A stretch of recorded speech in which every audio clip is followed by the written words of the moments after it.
ICC world cup super league के बारे में आप जानते ही होंगे, क्योंकि 2023 में वनडे वर्ल्ड कप आयोजित होना है और जिसकी मेजबानी खुद भारत ही कर रहा है। वनडे वर्ल्ड कप के लिए आईसीसी ने एक मेगा इवेंट को बनाने के लिए एक सुपर लीग का आयोजन किया था, यानी कि आईसीसी की ओडीआई रैंकिंग के आधार पर नहीं, बल्कि अब वर्ल्ड टेस्ट चैंपियनशिप की तरह ही टीमें ओडीआई के अंदर भी वर्ल्ड कप सुपर लीग के आधार पर ही क्वालिफाई कर पाएंगी।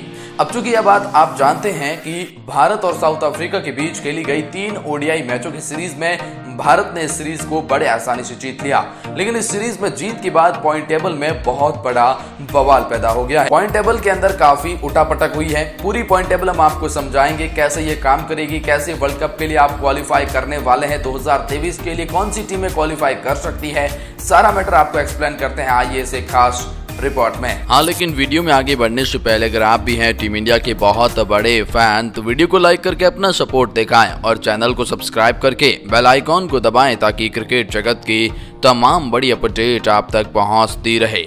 तो जी हाँ, भारत और साउथ अफ्रीका के बीच 3 वनडे मुकाबलों की सीरीज खत्म हो चुकी है और अंतिम मुकाबले को भारत जीतकर कहीं न कहीं सीरीज पर तो कब्जा करता ही है, लेकिन इस वर्ल्ड कप सुपर लीग में भी भारत ने काफी बड़ी उथल पुथल कर दी है।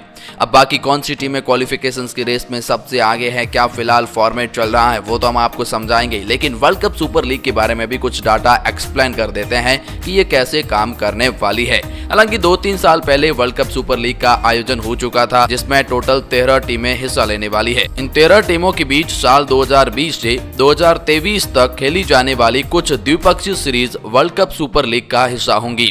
इन सीरीज में खेले जाने वाले मैचों में टीमों के प्रदर्शन के आधार पर वर्ल्ड कप सुपर लीग में पॉइंट्स दिए जा रहे हैं। जीतने वाली टीम को 10 पॉइंट्स दिए जाएंगे, हारने वाली टीम को 0 पॉइंट्स और ट्राई या बेनतीजा मुकाबले में दोनों टीमों को 5-5 पॉइंट्स दिए जाएंगे। यहाँ टॉप 8 टीमें वर्ल्ड कप 2023 में सीधे एंट्री करेंगी, यानी सुपर 8 में चली जाएंगी। अब जैसे कि मैंने आपको बताया कि टोटल 13 टीमें हिस्सा ले रही है, इसीलिए जो 8 टीमें टॉप में रहेंगी वो तो डायरेक्ट क्वालिफाई कर पाएंगी, लेकिन बाकी बची 5 टीमें, उनमें से भी कोई 2 टीमें क्वालिफाई करेंगी, लेकिन वो क्वालिफायर मुकाबलों के आधार पर तय होगा कि कौन सी वो 2 टीमें रहने वाली है। मतलब टोटल 10 टीमें वर्ल्ड कप का हिस्सा रहेंगी ओडीआई के अंदर। 2023 में इसका आयोजन होगा और वो भी भारत में ही होने वाला, यानी कि बीसीसीआई इसे आयोजित करने वाली है। लेकिन इस सुपर लीग के अंदर क्या हाल है भारत का और क्या हाल है बाकी टीमों का, आइए आपको बताते हैं सुपर 10 के सारी टीमों की क्वालिफिकेशंस की रेस को। अगर देखा जाए तो फिलहाल 13वें पायदान पर नीदरलैंड है, जिन्होंने 19 मैच खेले हैं और केवल 2 मुकाबले जीते हैं।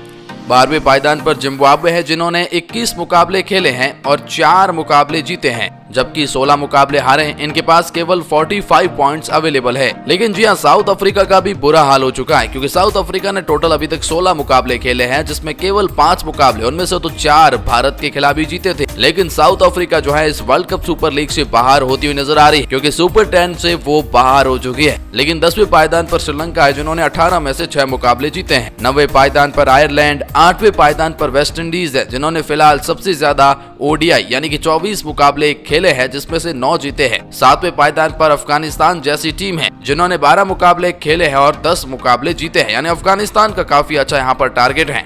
न्यूजीलैंड, जिन्होंने 15 में से 11 मुकाबले जीते हैं और 6वें पायदान पर ये भी है, इनके पास 110 पॉइंट है। 5वें पायदान पर पाकिस्तान, जिन्होंने 18 मुकाबले खेले हैं, 12 मुकाबले जीते हैं और 120 पॉइंट इनके पास में है। 4थे पायदान पर बांग्लादेश की टीम है, जिन्होंने 18 में से 12 मुकाबले जीते हैं और 120 पॉइंट इनके पास में भी है। और 3रे पायदान पर ऑस्ट्रेलिया पहुंच चुकी है, जिन्होंने 18 में से 12 मुकाबले जीते और 120 पॉइंट इनके पास में भी है। ये जो नेट रन रेट के आधार पर पॉइंट टेबल डिसाइड हो रही है, क्योंकि जब समान अंक होंगे तो आपकी नेट रन रेट भी काफी हद तक जो है यहाँ पर डिपेंड रहेगी। वैसे देखा जाए तो 2रे पायदान पर इंग्लैंड क्रिकेट टीम है, जिन्होंने 18 में से 12 मुकाबले जीते हैं और 125 पॉइंट इनके पास में है। वैसे बात करते हैं इंडिया की, जो होस्ट कर रहा है, जो कंट्री होस्ट कर रही है, वो तो वैसे ही उस वर्ल्ड कप के लिए क्वालिफाई है, यानी कि इंडिया को कोई फर्क नहीं पड़ता पॉइंट टेबल में वो किस स्थान पर रहेगी। लेकिन जो हम बात कर रहे हैं, इंडिया पहले पायदान पर है। होस्ट होने के बावजूद भी इंडिया का गेम काफी निकल कर आया है। 18 में से 13 मुकाबले जीते हैं और कहीं न कहीं इंडिया 129 पॉइंट के साथ में पहले पायदान पर पहुंच चुकी है। 1 पॉइंट 2 पॉइंट कटे हैं, वो एक रिनल्टी ओवर्स की वजह से कटे हैं, यानी कि लेट ओवर डालने की वजह से। लेकिन कुल मिलाकर इंडिया जो है पहले पायदान पर है। अब अगर जो देखा जाए तो ये पॉइंट टेबल कुछ इस तरह से है, जिसपे पाकिस्तान 5वें पायदान पर है, इंडिया पहले पायदान पर है। अंतर केवल एक ही मैच का है, एक हार जीत यहाँ पर बहुत कुछ उलट-पुलट कर देती है। इंडिया पहले 5वें पायदान से नीचे था, लेकिन अचानक पहले पायदान पर पहुंच चुका है। इस बारे में आपकी क्या राय?